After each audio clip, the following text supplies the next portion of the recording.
Hi friends, this video was removed from my YouTube channel a few months after I posted it. It's going to come up with some sound in a minute. This is the only body cam video. Any issues in the ambulance at all? Or okay. Okay, great, thank you. June 1st, 2020. No, that's probably Brennan's. Yep, Brennan. Yep.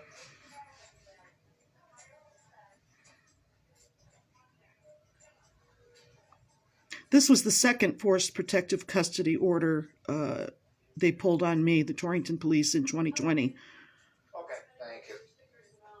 Oh, boy. Oh, well, the problem is when she's driving around, like, almost hitting people with her car now. That's All lies.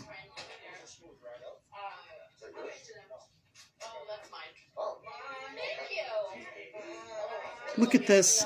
June 1st, 2020, the height of the coronavirus. So I think they're going to try to do get her up to the 7th floor. Oh, the police are so desperate to get me to the 7th floor. No, we're doing a PC, but they're going to try to get her up to the 7th floor. Who's they? She's going to go home and get in her car. And then end up killing somebody. Wow. Absolute lie. Right, so My daughter was there and her boyfriend. Yelling and screaming. First off, that's not true. Today. Like literally Yeah. chasing people with a car. Yeah. Today. I always miss the good I stuff. know. The officer goes to the donut place down the road, pick up his coffee, and she pulls in, starts screaming and yelling, like recklessly pulls in and stops, videotaping it, screaming and yelling. He just kind of ignores her a little bit because of the bird. He goes in and gets his coffee. As he's pulling out, she pulls up right behind him and starts tailgating him. So then she all of a sudden, he pulls over, he goes by, and then she pulls over and she stops and starts screaming at a Parks and Rec guy on the side of the road that's doing work. So he tries to stop her and says, "Hey, look, come on." Oh, and she won't unlock her door or won't undo her window. And then she starts screaming and yelling, "I need my medication for my blood pressure. I want an ambulance." So he calls for an ambulance. He calls for me to come down there. Then all of a sudden she takes off like a bat out of hell, driving on the wrong side of the road, swings around, parks in her driveway. He boxes her in so she can't get back out on the road. And then we have the standoff for a half an hour trying to get her out. So we're going to end up doing charges on a warrant.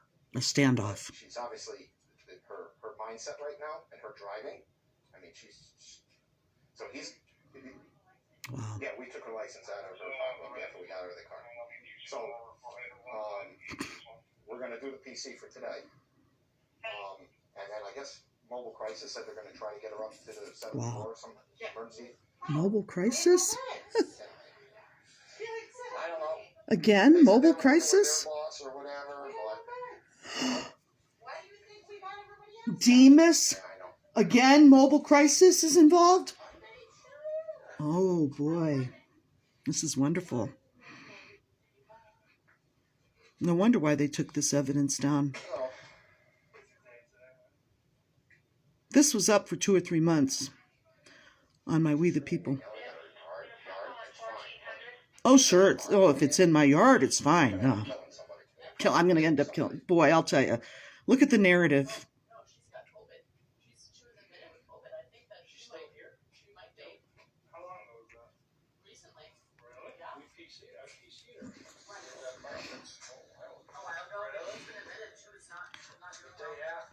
All right.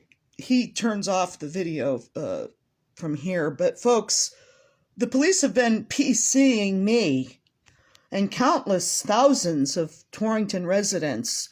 They started this warrantless assault on November 24, 2010, based on a state statute that's, first off, in gross violation of constitutional rights, all of them, and human rights.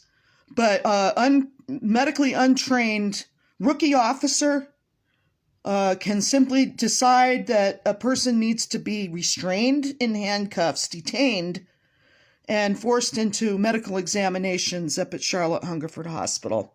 It's a Medicare, Medicaid scam. They target low-income people and whistleblowers. I have evidence to prove that every word this officer has said is a lie.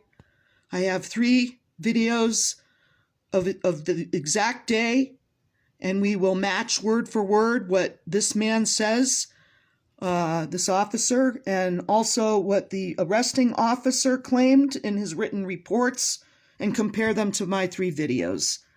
And it doesn't take rocket scientists or some forensic expert like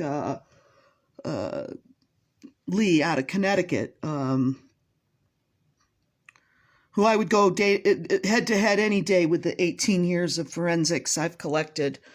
And by the way, I have multiple copies of the every year from 2010 to 2020 of all of the false police reports. I have 95% of them as evidence, and all lies right out the gate. I'm not going to be a victim of this anymore.